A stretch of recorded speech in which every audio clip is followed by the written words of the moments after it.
Let us pray. Our Father, we confidently ask for your strength and encouragement in our service of you through our service of others. We humbly ask for your gift of wisdom to guide us in making good laws and good decisions for the present and the future of Alberta. Amen.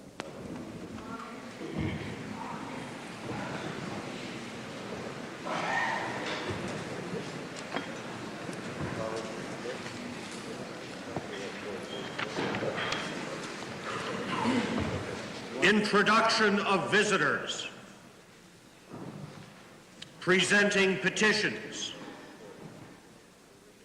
Reading and receiving petitions. Presenting reports by standing and special committees. Mr. Speaker, I beg leave to table the annual report for the Select Standing Committee on Legislative Offices for the 20th Legislature 3rd Session from March the 14th, 1985 to April the 2nd, 1986.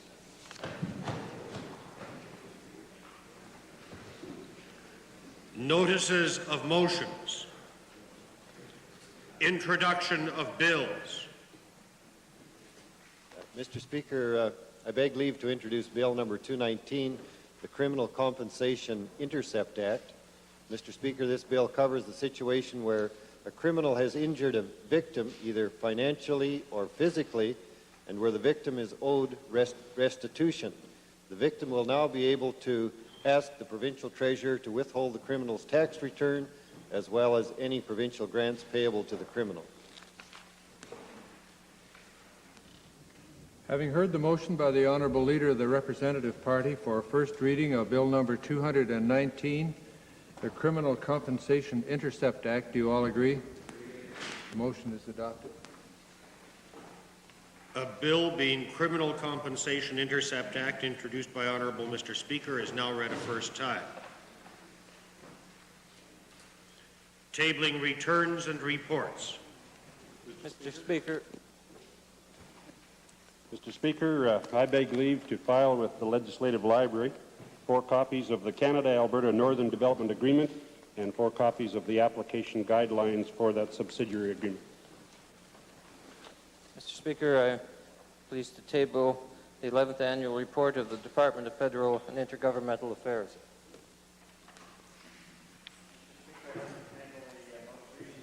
Report of the Alberta Association of Registered Nurses. Mr. Speaker, I'm pleased to table the Public Service Commissioner's Annual Report for the year ending December 31, 1985. Introduction of special guests. Thank you. Today I have the honor of introducing 52 grade 5 and 6 students from the Collingwood School, which is located in Mr. Speaker's constituency of Meadowlark. The students are accompanied by teachers, Mrs. Pierce, Mr. Oka, Mr. Vidichuk, and parent, Mr. Brown.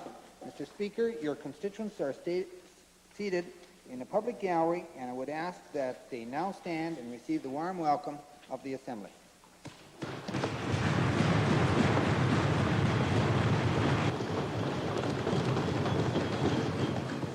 Mr. Speaker, it's my privilege to introduce to you and to members of the Assembly 31 grade 6 students from the Satu Elementary School located in the constituency of Edmonton Mill Woods.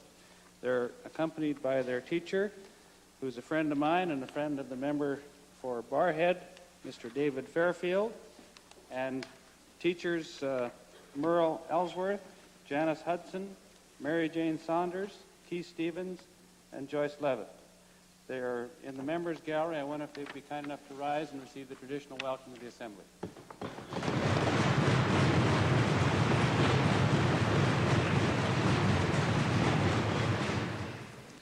Mr. Speaker, I have the pleasure today to introduce to you and to members of the Assembly what I hope will be 34 students in the public gallery. I regret that I was not able to meet with them just prior to entering the House this afternoon. My information, however, has it that we have 34 students from the G.W. Smith School in the constituency of Red Deer. They're accompanied by teachers Mr. Ray Molson, Mr. Robert Reed, and Principal Mr. Dick Hornby. I also am advised that we have 5 parents accompanying the students today: Mrs. Liddell, Mr. Rideout, Mr. Morash, Mrs. Wood, and Mrs. Fox. I know the principal is here. However, I'm not certain if the students are. If they are, however, I would ask that they rise and receive the recognition of the House. There they are.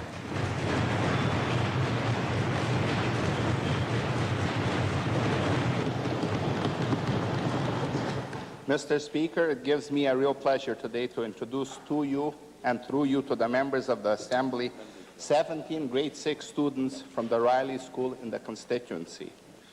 They are seated in the public gallery accompanied by their teacher, Mrs. Pepper, and parent, Mrs. Cope.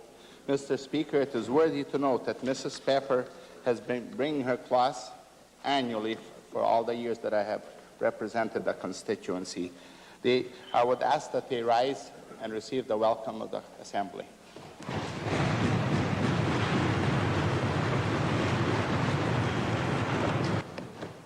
Mr. Speaker, I think I have 3 special students from Ritchie Junior High School in the public gallery who are accompanied by Jan Willem and Annemarie Stipdonk on 8. Jan Willem is the teacher, and they're here today to visit the legislature. May I ask them to rise and get the recognition of this assembly if they're up there.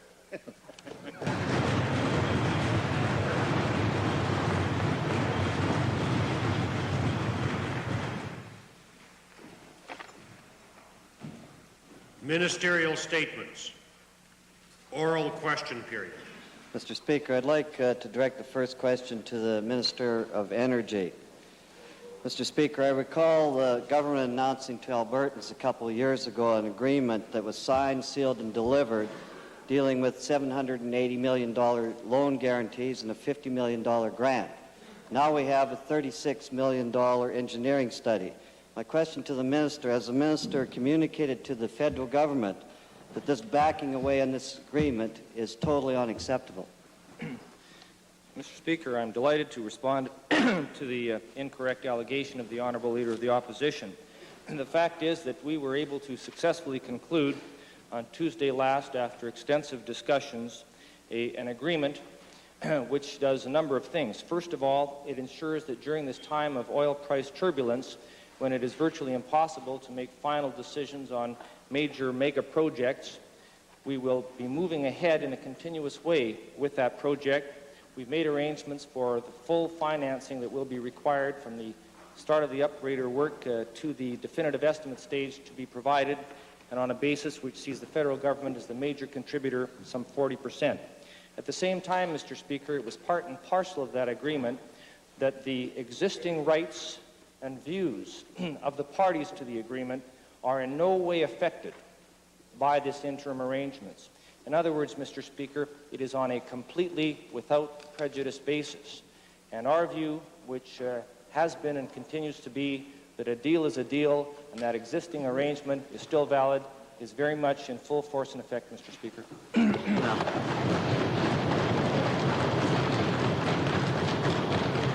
Well, supplementary question. I'm glad that a deal is a deal. I agree. Then with that optimistic statement, will the minister then tell us when the construction on this project will begin? Will it start this year? Well, Mr. Speaker, the honourable member should know by now that the definitive estimate work will not be completed until approximately the first quarter of 1987. That was the estimate provided by Husky and the basis upon which the necessary interim financing was arranged. What was also agreed during the course of the meeting, which was attended by myself and the Honourable Minister for Federal and Intergovernmental Affairs, it was also agreed that during this time frame we are going to be working through the final details as to what the necessary fiscal regime will be to ensure that the project moves through to fruition. The atmosphere and the attitude in the meeting was extremely positive with a view to the completion of the project. What was recognized is the very obvious fact that at this time it's impossible to predict what specific fiscal terms will be needed because the price of oil is so very uncertain. We believe that that price situation will become much more clear as the year progresses. We're moving on this thing in a realistic way. We're moving on it in a way that will see the project completed. Supplementary question to the minister. As he himself has said and the Premier said, there's a 5 to 7 year lead time. My question is, if we still have a deal, why did they then have to have this meeting and then come back with a further engineering study if the former deal was still in place? Well, that's quite correct. They're moving on with the normal work that would be being pursued at this stage in the project development. What was recognized is that some circumstances have clearly changed since June of 1984, when the original agreement, the original and binding agreement, in our judgment, was signed. We have to be realistic about this. As was mentioned by the participants at the meeting, we're going to be exploring what additional approaches may or may not be required. That's going to become more clear as the year goes along. You can't simply stick your head in the sand, Mr. Speaker, and suggest that nothing has changed between June of 1984 and now.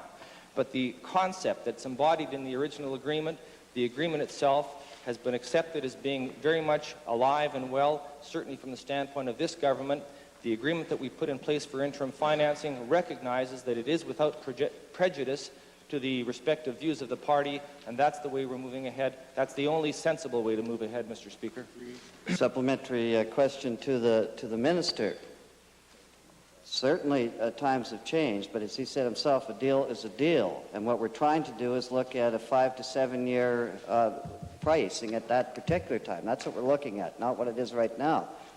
I suppose that point was made to the federal government, but my question is, what specific action did the minister try to take at this particular time to hold them to the original agreement, that we'd move on with it now?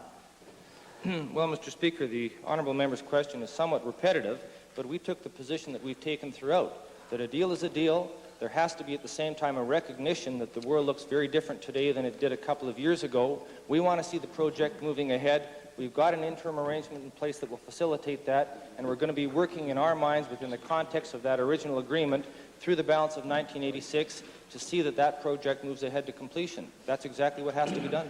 Supplementary question to the minister, Mr. Speaker. The Husky people have said that they're in need of equity partners. Did the minister attempt at all to get his federal friends to commit to equity investment in this project, since they seem to be leery of loan guarantees? Well, Mr. Speaker, I don't know that the honourable member is correct in suggesting that they're leery of loan guarantees per se. There is a question, of course, of an appropriate balance as between debt and equity, and certainly there has been some general discussion about various approaches, including the infusion of additional equity and a number of other approaches which would be very helpful to the project. But the point is, Mr. Speaker, what has become very clear, and I've been involved in these discussions for a considerable length of time, is that it is impossible to pinpoint right now exactly that proper formula to see the project moving through to completion in the context of the world as it will appear as we move through these next few years. So what we have to do is move in a staged basis, get through this oil price turbulence, be working very hard at the appropriate fiscal regime, which may well be the existing one. Perhaps it'll require some enhancement. We'll see. We'll make the appropriate adjustments. That's the way to do it. Well, supplementary question, Mr. Speaker. The Premier has said from time to time that we're prepared to go it alone. He has said that there's immediacy to getting on with this program. Now we seem to be getting a different story. My question is, was it raised with the Honourable Energy Minister that because Alberta said that they would go it alone, that they'd be quite prepared to let Alberta go it alone? Mr. Speaker, how the honourable member can suggest that we're now changing our approach when we're not missing a beat in terms of the projects moving ahead is beyond me.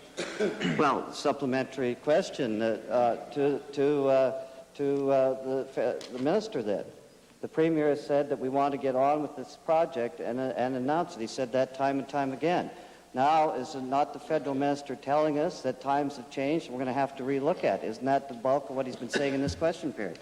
Well, Mr. Speaker, the Honourable Premier is not only very accurate in his statement that we should be moving ahead with these projects, he's also a very good negotiator. It worked well. Supplementary question. That's certainly a matter of opinion, Mr. Speaker. My question is, did this minister try in negotiations to press the federal government to arrange a special blended price that all Canadians would share to help support the upgrader?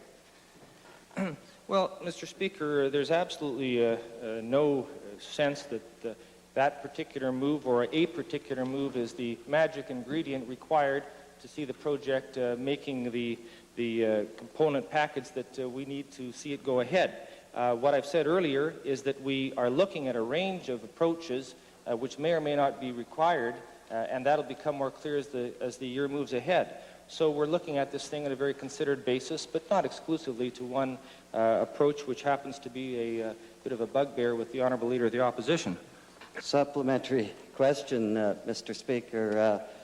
It seems that by the answers we don't have much of an agreement. My question is one of the considerations, one of the options that we're always talking about from the Alberta government, have they pressed the federal government that we may move the upgrader to the Alberta side instead of the Saskatchewan side? Is that one of the options that was discussed? Mr. Speaker, I recognize that the Honourable Leader is working from prepared notes, which obviously are out of tune with the direction of the questioning. The fact of the matter is that there continues to be a tremendous commitment to the project by the province of Saskatchewan as well as the province of Alberta, the federal government, and Husky. So why on earth would you be moving it? Supplementary question. Precisely because the Premier said we were prepared to go it alone. That was one of the options. Is that one of the things that was raised in the House? Mr. Speaker, we don't have to go it alone. We're going it together. Supplementary question then. Yesterday in this House, the Premier said that we'd still be prepared to go alone. Is that still the position of this government? To the Premier then? Mr. Speaker. Mr. Speaker, I can appreciate the honourable member's frustration, but because the Minister of Energy has presented such a effective agreement. And I think he's answered the very question the Leader of the Opposition is posing again. Supplementary question then to this government that's full of options but no answers. My question is, the bottom line then to either one of the honourable gentlemen who's ever running the government today, my question is, it's a serious one, the bottom line then is that we have no agreement beyond the $36 million for the engineering study. Nothing finalized. Is this correct? Wrong, Mr. Speaker. The honourable member's question is wrong in every respect. I can't answer that more completely. Question. Can the... Order, please. Order, please. I hesitate to interrupt this exciting exchange, but this will be the Honourable Leader's 10th supplementary, and I've had a little difficulty the last few days trying to reach even a short list because of the many supplementaries, and might it perhaps be his last. I'm asking that it be his last. Okay. Yes, Mr. Speaker. My question then simply is this. Will the minister absolutely guarantee to this House that this upgrader will be starting by 1987, the construction phase? Mr. Speaker, that's a foolish question. It doesn't deserve an answer.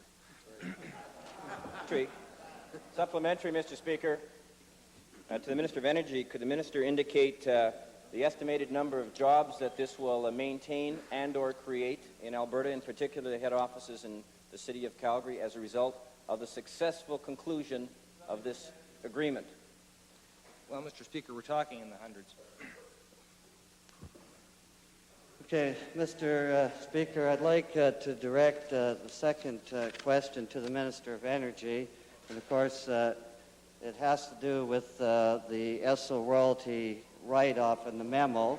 And we want to know some of the answers because the Premier has said that the Minister would be forthcoming today.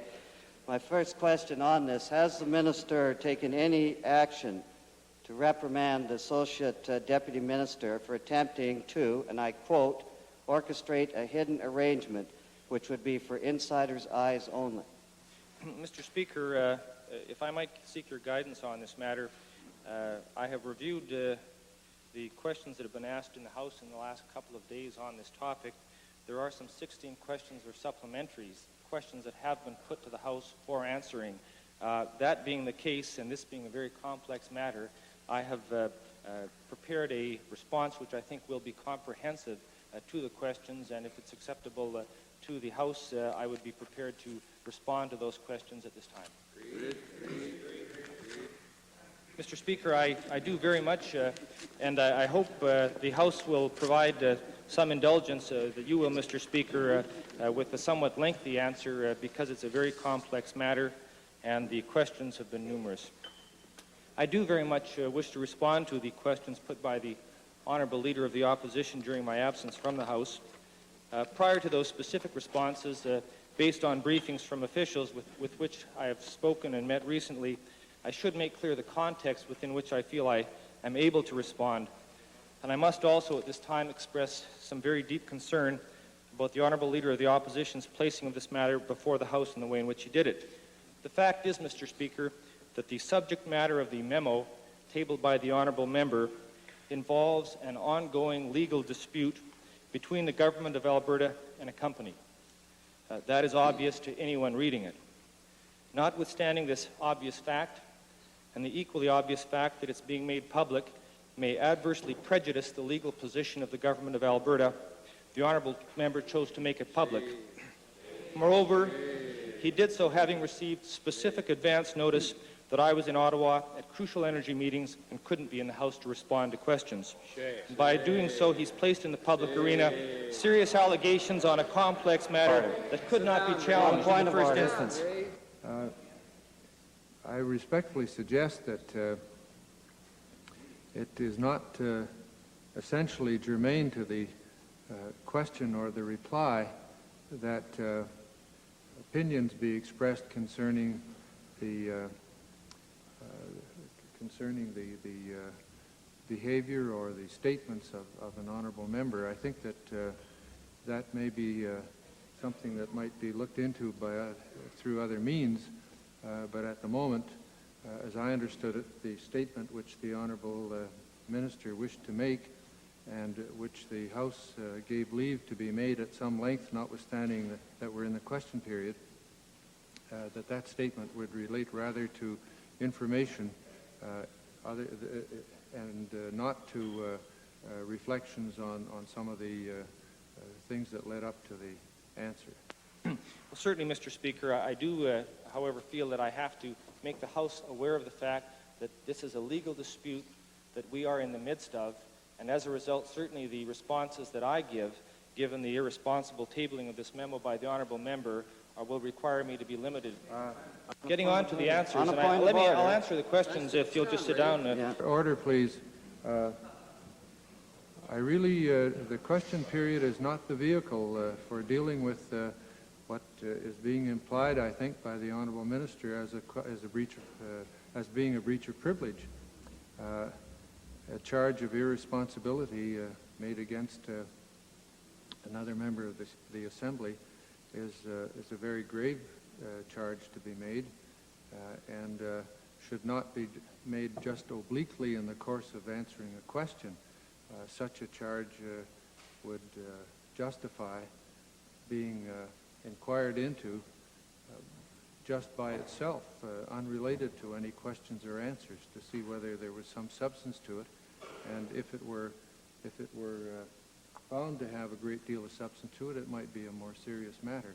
I would respectfully suggest that the Honourable Minister might reconsider this allegation and perhaps deal with it a little further. Certainly, Mr. Speaker, it is so done. I will deal specifically with the questions, the answers to the questions, if I may. The Honourable Member... I hesitate to interrupt the Honourable Minister. Do I understand that the allegation or the implication is withdrawn? Oh, certainly, to the extent that it's viewed in a formal fashion by the Speaker.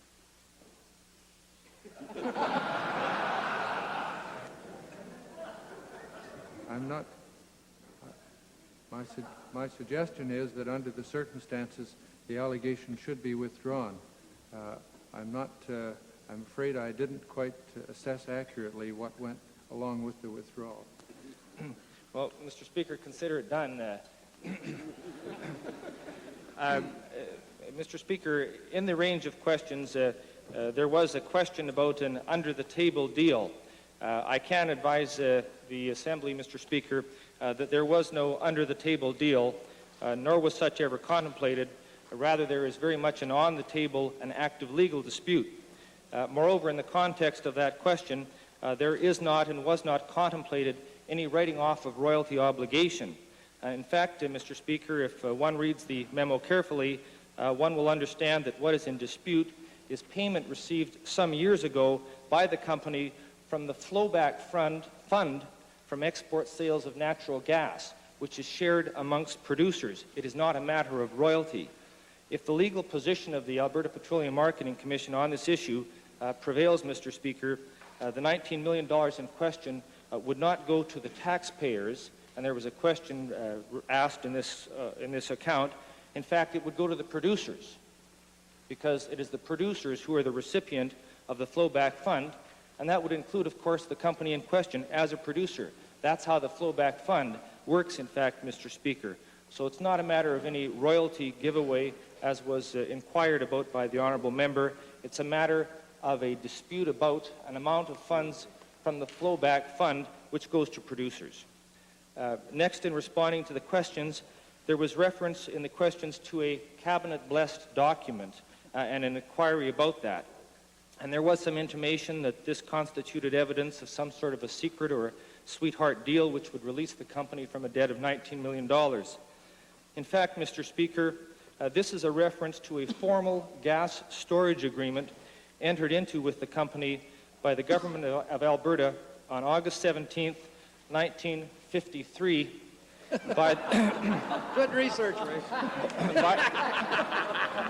In 1953, by the then Minister of Mines and Minerals and Premier, the Honourable Ernest C. Manning. It was ratified by Order in Council 1130-53 and gazetted on August 31st, 1953. Mr. Speaker, the Honourable Member's mysterious cabinet-blessed document is a public one. Nevertheless, I am hereby tabling a copy of it and the relevant excerpts from the Alberta Gazette. Moreover, Mr. Speaker, I must reject out of hand the Honourable Leader of the Opposition's suggestion that former Premier Manning signed some sort of a sweetheart deal. He is an honourable man and a great Albertan. He signed a straightforward agreement, commercial one. That's the way we do business too, Mr. Speaker.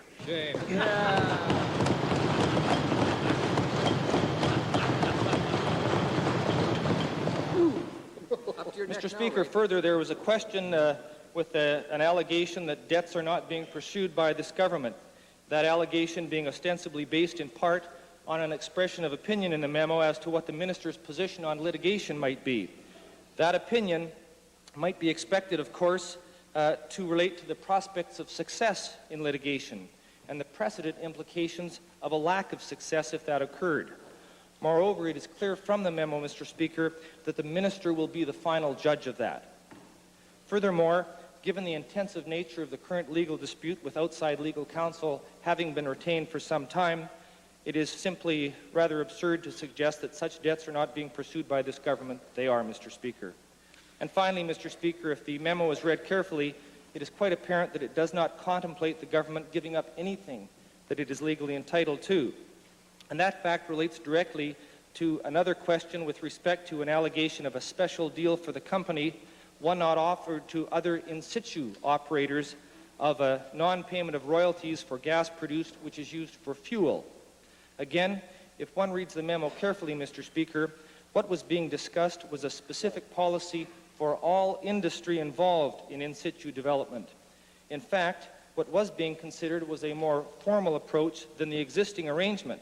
Now, under that existing arrangement, there is a fuel gas royalty exemption currently available, but it is only available on specific application by an in situ operator. This is based on the long-standing government policy that we do not charge royalty on gas consumed to produce oil.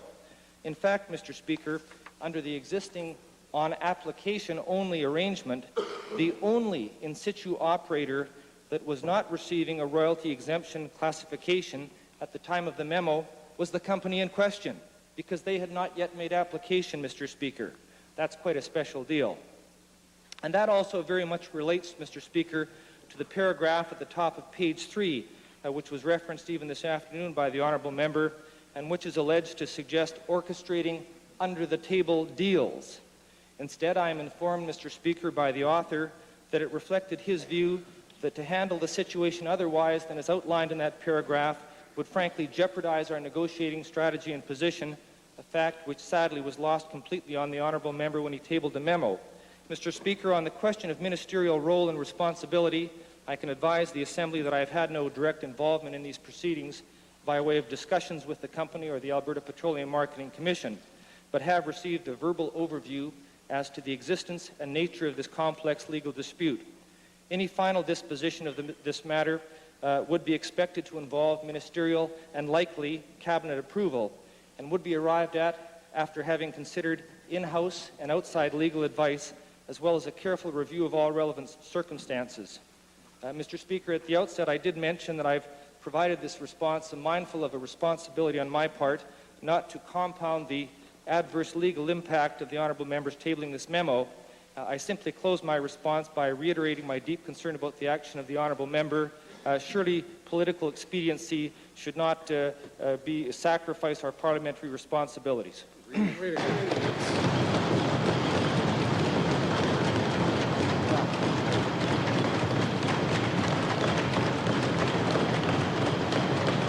Thank you. Mr. Speaker, first of all, on a point of order, it is our job to find out what is going on behind closed doors. That's always been the role of the opposition. And for the honourable minister, I said... Order.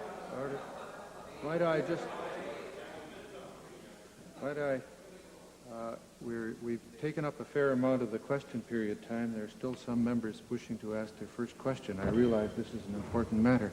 What I would like to find out now from the honourable leader is he raising a point of order or is he expounding on one? Okay, well, Mr. Speaker, I think that I'll go on to the questions. Contrary to the irresponsible actions of the minister in suggesting it.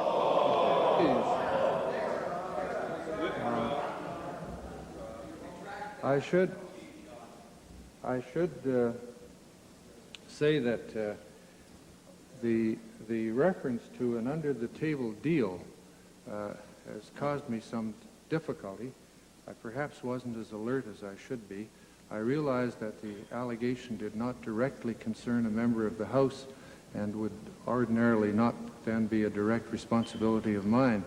But I have in the past mentioned that when something is said in this House which may affect the fair name or reputation of someone who is outside the House and is not protected by the privilege which members have when sitting in this assembly, that we must be very circumspect indeed, because those people are not here in the House to defend themselves, and the damage once done may be very difficult impossible, in fact, to undo. Now, bringing it more up to date and dealing with what just happened a moment ago, it's my understanding that the honourable leader has made an allegation of irresponsibility toward the minister. And what I said a moment ago, of course, applies equally. If such a charge is going to be made seriously, there are appropriate and fair ways to do it rather than to toss it across the floor in the question period. And I would respectfully ask the honourable leader to deal with that remark further. Mr. Speaker, I will retract in the same spirit as the minister did. And now, may I go on with the questions now? Mr. Speaker, first of all, about the $19 million only going to the producers. And again, I'm going by the memo. That's what I'm going by, Mr. Speaker. It says they either owed the APMC approximately $19 million or they owed the department a like amount. Now, Mr. Speaker, I thought the department was part of government. And my question is, that $19 million, no matter how you take it, eventually was money that the Crown wouldn't have if we didn't get this $19 million. Is that not correct? Mr. Speaker, I'm in some difficulty here because we're getting to a matter of the negotiations that are ongoing. That's what this document very much refers to. And I'm very leery, the member's dead wrong, but I'm very leery of getting into too much detail because there are outside legal counsel retained on this dispute. Could I get some guidance? The honourable minister has total discretion as to whether he wishes to answer at all. And of course, if he answers, then he has total discretion within the limits of the rules of the question period. as to the extent to which he wishes to go in answering the question. Now, there is another rule that perhaps honorable members will have thought of. If the matter is in litigation, then we must give very serious consideration to the sub judice rule, which would say we've got to leave it alone until it's dealt with by the courts. Mr. Speaker, the matter is on the verge. I do not believe legal proceedings and action has been commenced, but it's on the verge of it. That being the case, I'm simply going to have to say the honourable member's assertion is incorrect. If he reads the memo further and considers it, that I believe is actually clear. Having said that, I'm not going to prejudice this lawsuit, what may well turn into a lawsuit. Supplementary question. This be the final supplementary. We've had a great deal of time on the honourable leader's questions, and there are 4 other members who wish to ask questions. Yes. Well, just one other question on this end to follow up from the same line. It says in there that he didn't believe the minister would allow any litigation. Now we're told that it's on the verge. And is the minister saying that he is proceeding now with litigation? That's where he wants it to be? Because that's different from the memo. Mr. Speaker, no decision's been taken on that matter. The honourable member for Spirit River, the honourable leader of the Representative Party, followed by the honourable member for Spirit River Fairview. Mr. Speaker, my question is to the Solicitor General. During the past few months, there's been a great deal of controversy in this province concerning the legislative office of the minister in his handling of speeding tickets. I'd like to ask the minister, Mr. Speaker, whether the minister could indicate whether he has used his influence to attempt to have a police officer who issued a ticket fired. I have grave doubts about the propriety of that question. It implies a charge against the honourable minister. And in some parliaments, as far as I know, in historic times, to attempt such a thing would put the seat of the member who attempts it in jeopardy. I would respectfully suggest that if the honourable leader wishes to deal with that topic, there are better ways of doing it. Mr. Speaker, on the point of order that you raised, what I'd like to table for the legislature are some letters indicating that item, which I certainly can do, and I can leave them for the examination of the minister, and I'm prepared to bring this question back again. Honourable leader knows as well as I do the rules with regard to tabling, and if he's within those rules, he's entitled to table. I'm not at the moment passing any judgment on what's being tabled because, of course, I don't know what it is. But I really suggest, with all respect and that in fairness, this kind of implied accusation should not be made in this manner. Mr. Speaker, may I have your ruling as to whether I am entitled to defend myself against that allegation that was just made? If there were any rule that would prevent the honourable minister from responding at this moment, I would say such a rule would have to be totally disregarded.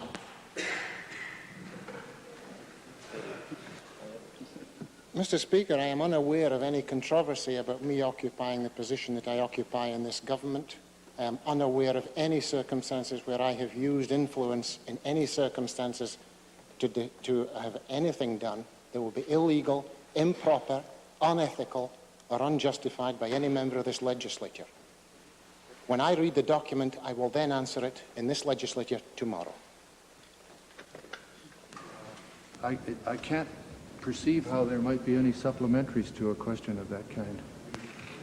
Mr. Speaker, certainly at that time, I would like the honourable member, Mr. Speaker, to look at the document that I've tabled, which is correspondence to Dr. Reed, and from the Chief Constable of the Hinton Police Force, which indicates the matter that I raise in here, that the Chief was asked to discipline a member on the request of the honourable member. Well, I unfortunately, or otherwise, haven't the material in front of me, but I would remind the honourable leader that that ministers reply in the House to questions which relate to their ministerial responsibility.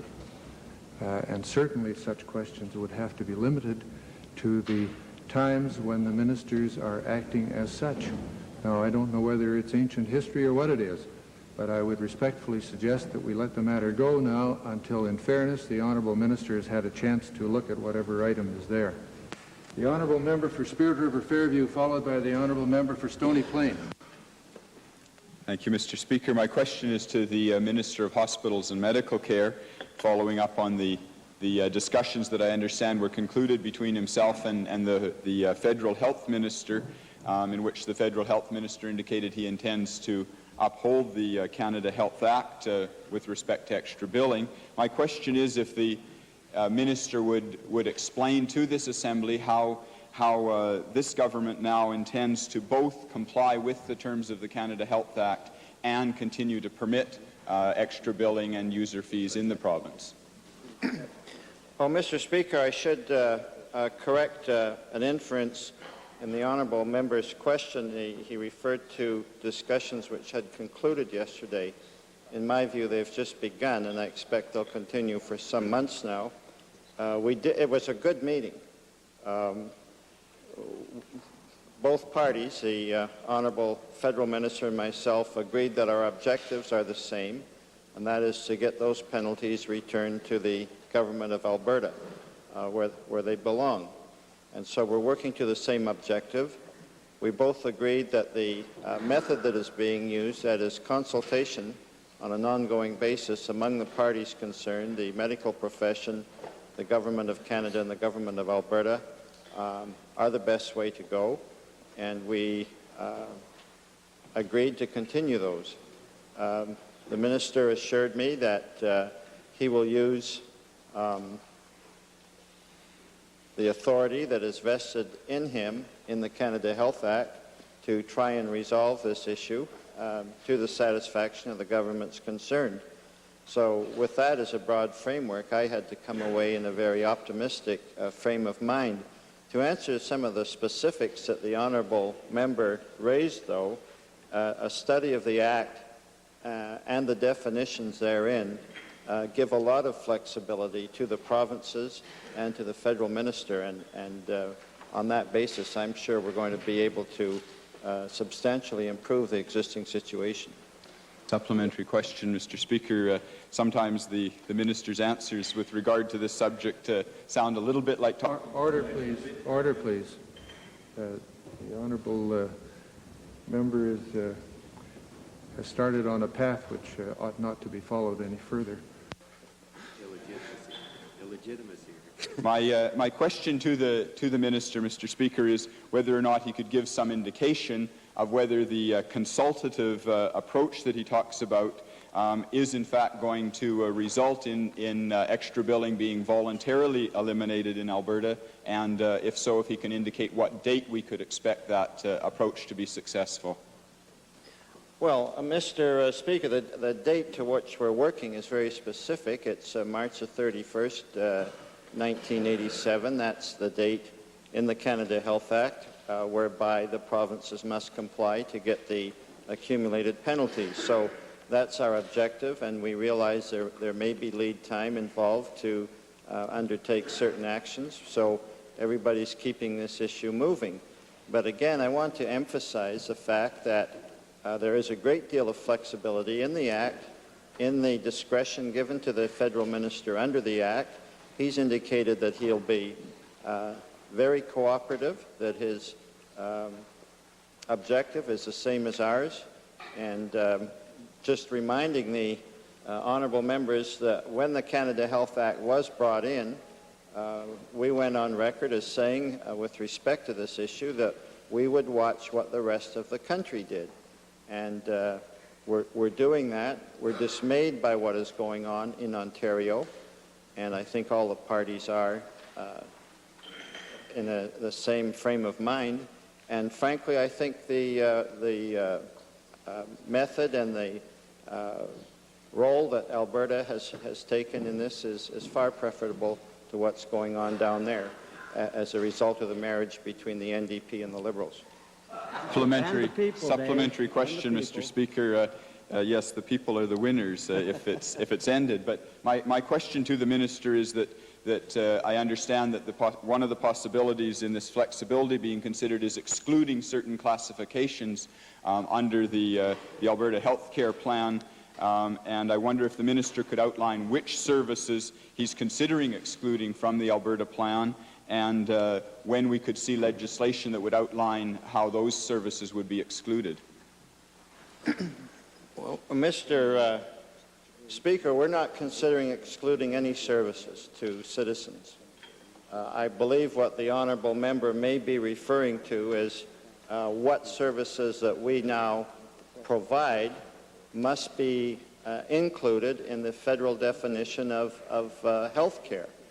And that's one of the issues on which there's going to be discussion, not only between Alberta and Canada, but between other provinces in Canada, because that's very germane to the issue we're discussing. And certainly if we follow that line and still maintain within our own province that very broad array of services, it's now the richest array of services of any of the provinces in Canada, still maintain that, but for purposes of complying with the Canada Health Act, meet the minimum definition, then we have a great deal of flexibility at our hands. And this is what the federal minister and myself and the medical profession are working on. And as I mentioned earlier, we all have the same objective. And frankly, I think by pursuing the route we are, we're guaranteeing that Albertans are receiving the best quality health care of Canadians. Will a supplement? Might this be the final supplementary on this topic? Could the minister then report on another aspect of this whole matter and indicate what progress has been made with his federal counterpart with regards to getting the $22 million that have been withheld by the federal government from the province to come to Alberta? When will Albertans see that money coming to the province as part of a resolution to the situation? Well, the penalties are cumulative, Mr. Speaker, and are being held in trust for all the provinces by the federal government until the end of the current fiscal year, March 31st, 1987. And they will accumulate until that time, and we have until that time to comply with the Act, and following that, the funds that are owing would then be returned to the provinces involved. The honourable member. Mr. Speaker, I wonder if I might be allowed, by way of a point of order, to raise something that I've briefly reflected upon since the question of the Honourable Leader of the Representative Party to the Solicitor General. You, sir, quite accurately remarked upon the fact that the member who poses the question in such circumstances can, by tradition, very possibly create a situation where he has to maintain the charge or resign from the assembly. And I just wanted to cover that from 2 points of view, Mr. Speaker. The tradition in producing documents always is that the author, if that be a private citizen, in this case the Chief Constable, as I heard the honourable member say, of the town of Hinton, to obtain consent. In motions for return, that is always attached as a rider when the Assembly agrees to a motion that the consent of the authors is obtained, and the motion is passed subject to that. I don't know the circumstances in connection with the honourable leader of the Representative Party and his obtaining a consent from the author of that particular correspondence.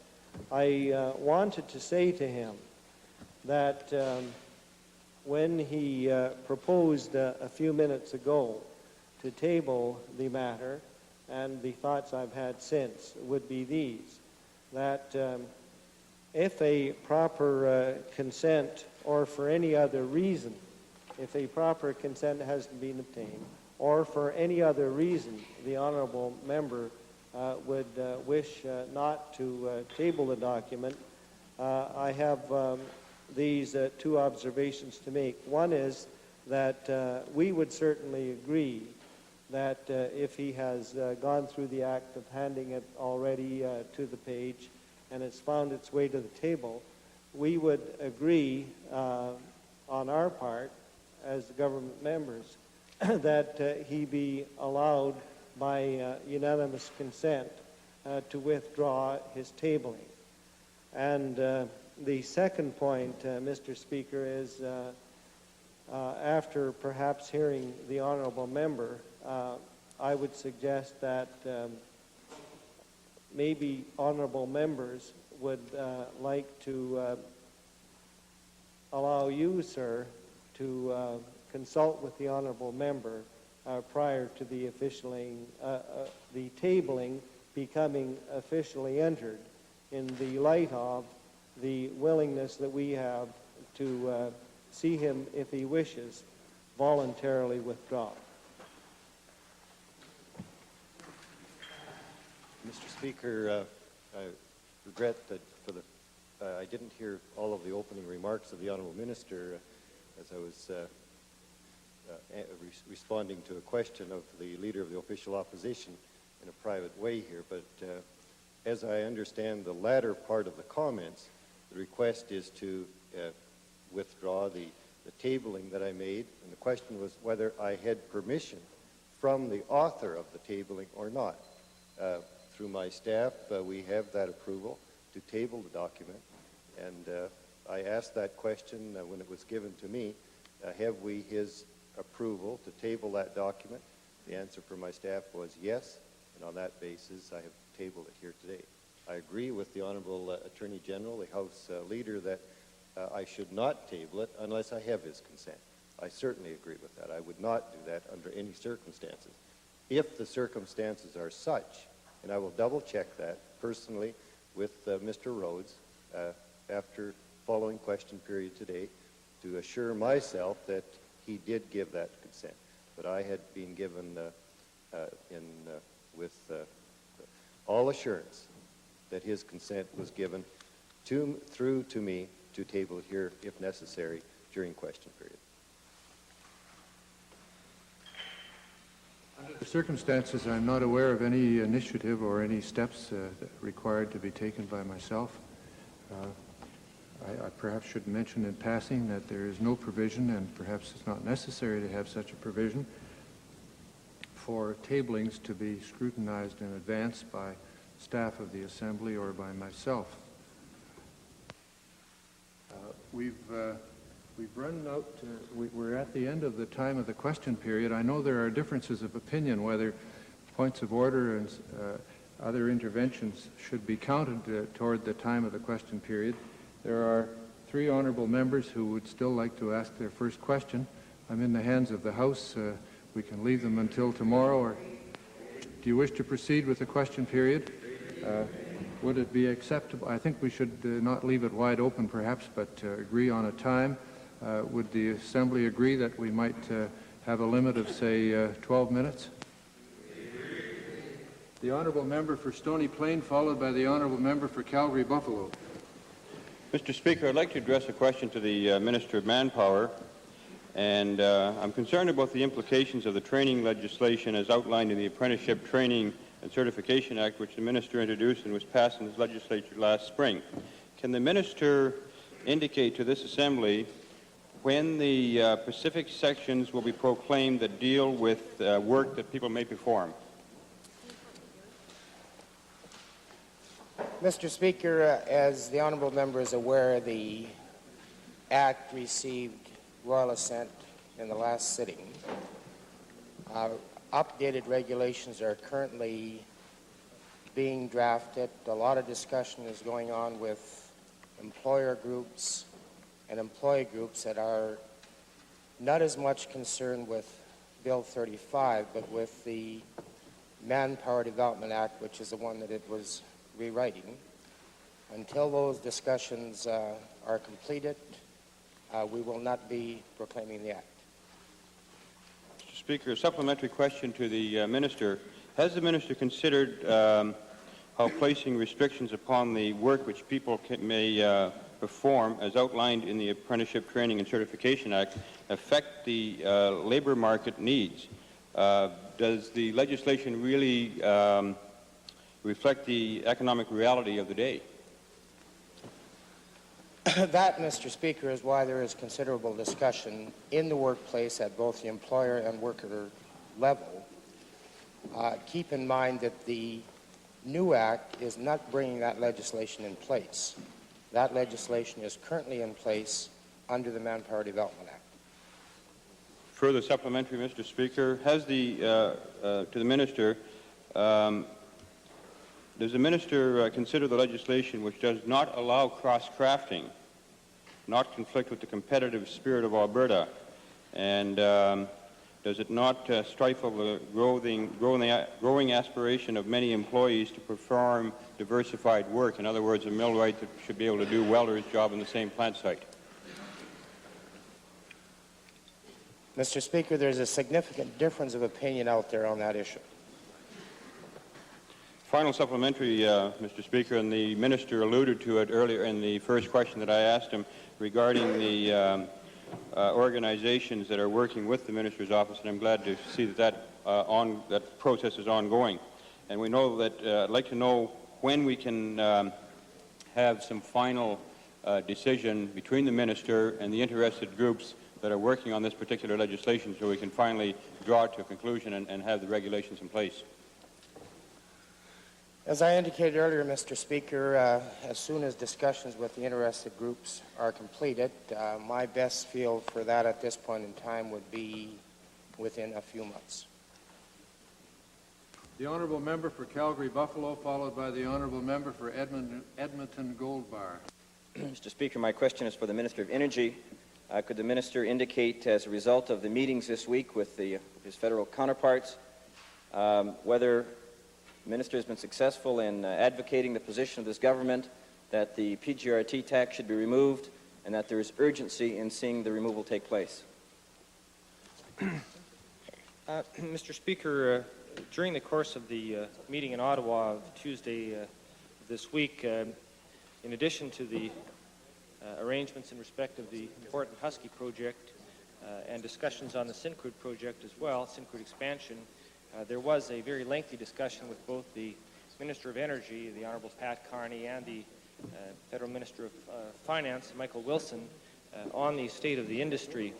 At that time, the province of Alberta, with the support, strong support of the provinces of Saskatchewan and British Columbia, formally placed before Ottawa our call for an outright elimination of the PGRT as an excess, which is namely an excess profits tax by any other description.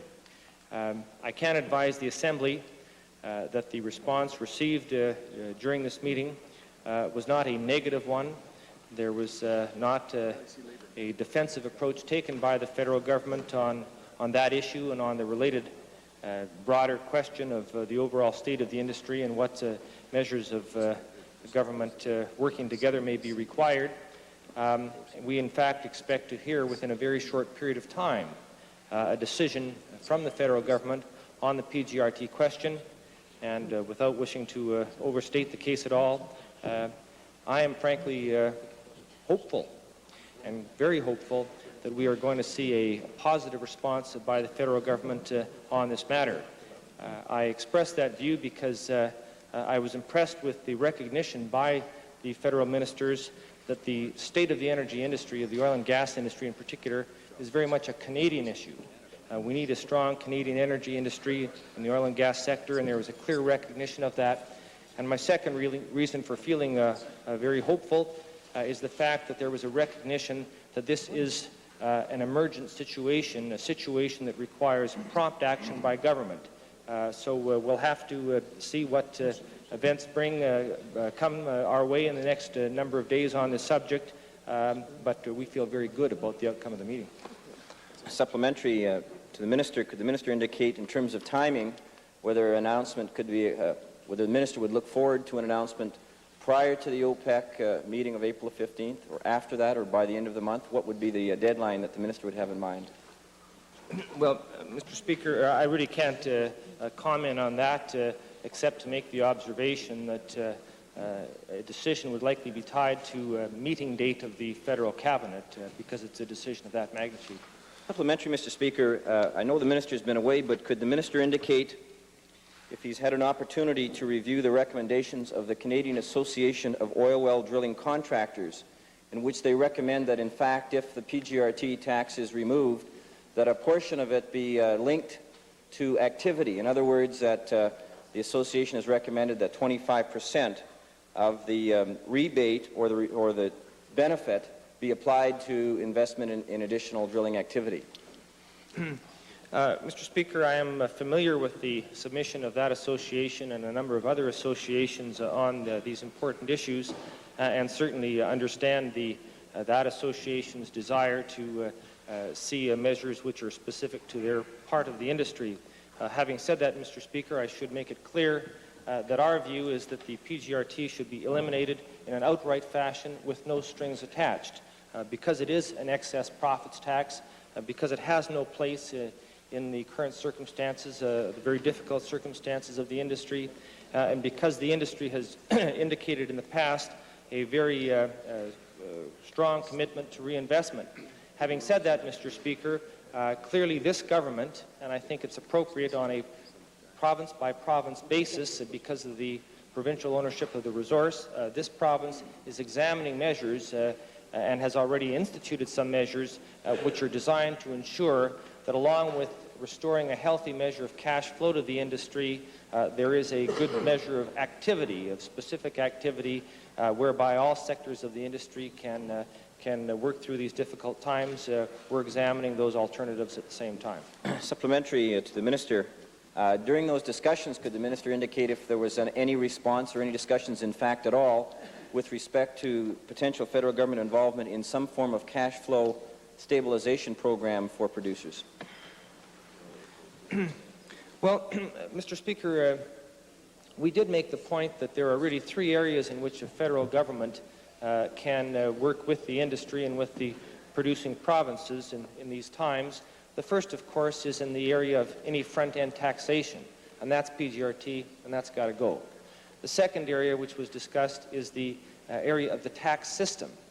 And we would like to explore and have called upon the federal government to work with us in determining in what ways the tax system can be utilized to assist in this time, and even more specifically, to try and ensure that it is not a disincentive, that it doesn't work against specific initiatives brought in by the provinces. So that's the second area. The third area, of course, has to do with the cash flow side of it, if we will describe it in that manner. I think there is a recognition that depending upon the outcome of the upcoming OPEC meeting and the direction of the price of oil thereafter, there has to be a consideration of all of the options, which includes cash flow enhancement. And the point that was made, and I think it's a very fundamental one, Mr. Speaker, on this matter of cash flow, is that in the course of the last 12 years, the producing provinces and industry have built up a credit of some $50 billion in the Canadian system. If there's a need in the industry to draw upon that credit, we think that's entirely appropriate.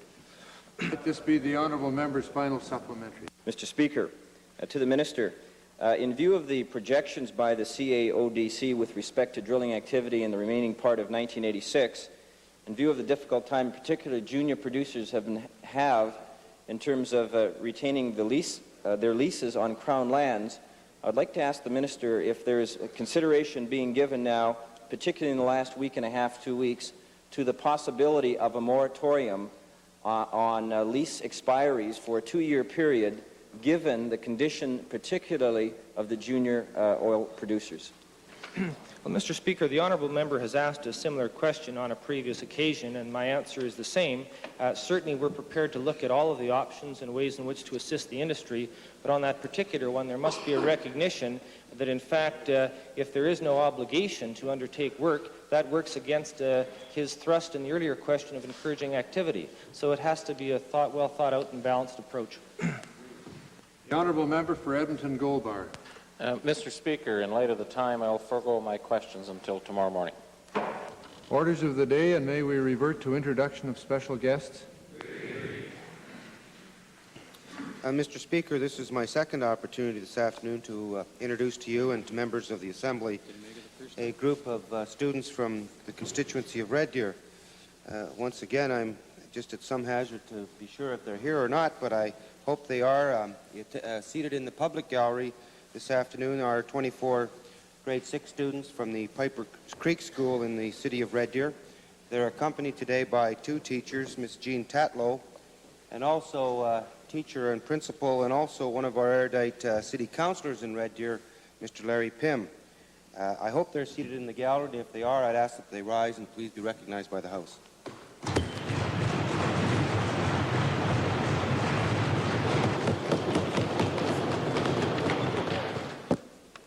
Mr. Speaker, this is a grand day today for 100